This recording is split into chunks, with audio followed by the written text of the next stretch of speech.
اللہ کا نبی براہ راست اللہ سے علم حاصل کر، اور پھر حضور صلی اللہ علیہ وسلم جو کچھ لے کر آئے، اتنا پیارا دین اور پیارا طریقہ لے کر آئے۔ میرے محترم دوستو، آج کل کے حالات کو دیکھ کر اندازہ ایسا ہوتا ہے کہ بالکل ہم الٹ چلے، چھوٹی چھوٹی باتوں پر حضور صلی اللہ علیہ وسلم کی رہنمائی موجود ہے۔ چھوٹی دور میں دین پر چلنا اتنا مشکل ہو گیا ہے جیسے کسی گرم انگارے کو ہتھیلی پر تامنا، اتنی مشکلات ہو گئے ہمارے۔ لیکن یہ مشکلات کچھ تو اس میں ہمارا عمل دخل ہے، اور کچھ دشمنوں کا ایسا سازش کار فرما ہے کہ وہ ہمیں اللہ کے دین پر چلنے نہیں دیتے۔ ان کی کوشش یہ ہے کہ داڑھی اور عمامے کو دنیا میں دہشت گردی کی شکل میں پیش کیا جائے، کہ جس کی داڑھی ہوگی، جس کی پگڑی ہوگی، وہ دہشت گرد ہے۔ ایسا ذہن بنا لیا گیا، اس لیے کہ وہ جانتے ہیں کہ یہ حضور صلی اللہ علیہ وسلم کی سنت اعمال ہے۔ لیکن آج مسلمان بھی خود دیکھ لیجئے کس حد تک حضور صلی اللہ علیہ وسلم کے طریقے سے پیار ہے، اور کس حد تک جو حضور صلی اللہ علیہ وسلم کے دشمن ہیں ان کے طریقے سے پیار ہے۔ چھوٹی چھوٹی باتوں میں حضور صلی اللہ علیہ وسلم نے کیسی امت کی رہنمائی کی۔ دور نہیں جاتا ہوں میرے محترم دوستو، ایک چھوٹا سا واقعہ تاریخ کا، آپ کی تاریخ کا آپ کے سامنے رکھتا ہوں۔ آپ سوچ لیجئے کہ آپ کیا تھے اور کیا بن گئے۔ یہ اس وقت کی بات ہے جب شاہ روم پورے روم پر قابض تھا۔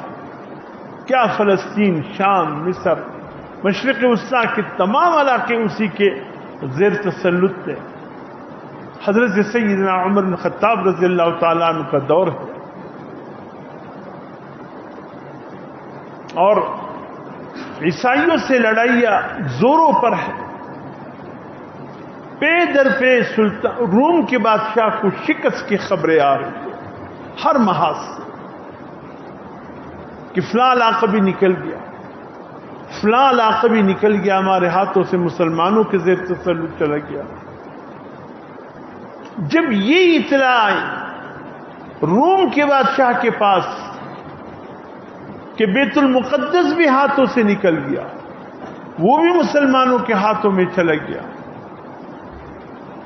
اب روم کے بادشاہ کے رونگٹے کھڑے ہو گئے۔ اپنے تمام کمانڈروں کا ایک اجلاس اپنے شاہی محل میں طلب کیا۔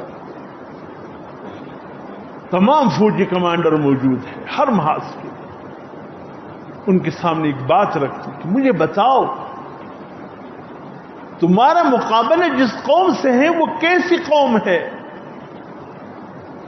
ان کی خوبیاں بتاؤ، ان کی صفات بتاؤ۔ کیا وہ تمہارے طرح گوشت پوست کے بنے ہوئے انسان نہیں ہیں، یا یہ کسی اور چیز سے بنائے گئے ہیں؟ کہا نہیں جی ہماری طرح انسان ہے۔ تعداد میں تم زیادہ ہو یا وہ؟ نہیں جی تعداد میں ہم زیادہ ہیں۔ اسباب تمہارے پاس زیادہ ہے یا ان کے پاس؟ اسلحہ دیگر چیزیں تمہارے پاس زیادہ ہے یا ان کے پاس؟ جی ظاہر ہے ہمارے پاس سب سے زیادہ ہے۔ کہا پھر کیوں شکست کھا رہے ہو؟ کس چیز کی کمی ہے مجھے بتاؤ کہ میں تمہاری اس کمی کو دور کر دوں۔ اس قوم پر تم حملہ کر کے اس کو شکست دو، اپنے شہر واپس لے لو، الٹا یہ کہ تمہارے ہاتھوں سے ایک ایک شہر نکلتے جا رہا ہے۔ خاموشی چاہیے۔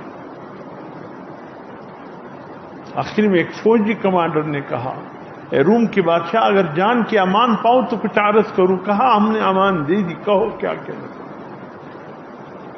ہماری شکست کے اسباب یہ نہیں ہے جو آپ بتا رہے ہیں، ہماری شکست کے اسباب کچھ اور ہے، کہ وہی بتاؤ کیا اسباب ہے؟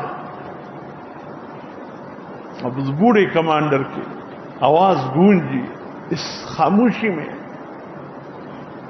کہ روم کے بادشاہ، اس کے اسباب یہ ہے، ان میں کچھ صفات ہے، ایسی صفات ہے جس کی بنیاد پر وہ ہمیں شکست دے رہے ہیں، اور ہم ہیں ان صفات کی بنیاد پر جو مسلمانوں میں ہے شکست پہ شکست کھائے جا رہے ہیں، اور وہ ہمارے بس سے باہر ہے۔ کیا بتاؤ؟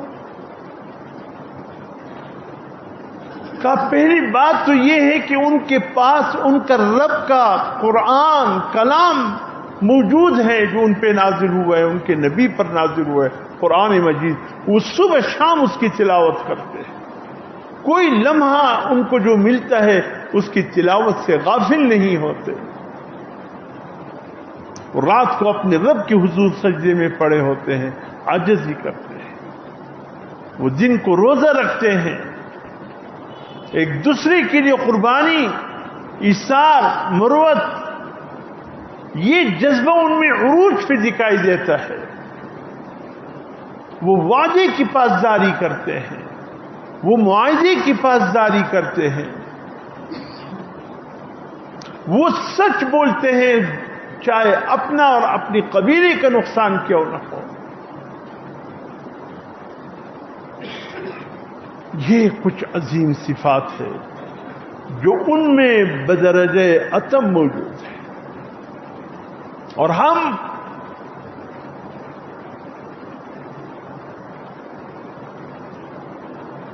دن رات بدکاریاں ہم میں عروج پہ ہے، شراب ہم پیتے ہیں، ایک دوسرے کے ساتھ جتنے کسی کو نیچے دکھا سکتے ہیں اتنے نیچے دکھاتے ہیں، بے مروتی، قربانی کا جذبہ تو ہم میں ہے ہی نہیں، بے مروتی اس قدر ہے کہ ایک دوسرے کو نیچے گرانے میں ہم مصروف ہیں، دن رات عیاشیوں میں مصروف ہے، ہماری دن کس حالت میں گزرتی ہیں، راتیں کس حالت میں گزرتی ہیں، پوری قوم اس بات پہ گواہ ہے۔ یہی وجہ ہے کہ وہ جو کامیاب ہو رہے ہیں ان اچھی صفات کی بنیاد پہ، ہم جو ناکام ہو رہے ہیں ان بری صفات کی بنیاد پہ۔ اے مسلمانوں، یہ تمہاری تاریخ میں کہہ رہا ہوں، ایک غیر مسلم عیسائی جرنیل تمہارے حق میں گواہی دے رہے کہ تم کیسے لوگ ہو، تمہارے ساتھ اللہ کی مدد کیوں شامل حال ہے، تم کیوں دن بدن ان پر قابض ہوتے چلے جا رہے ہو کہ تمہاری یہ صفات ہے ان کی وہ صفات ہے۔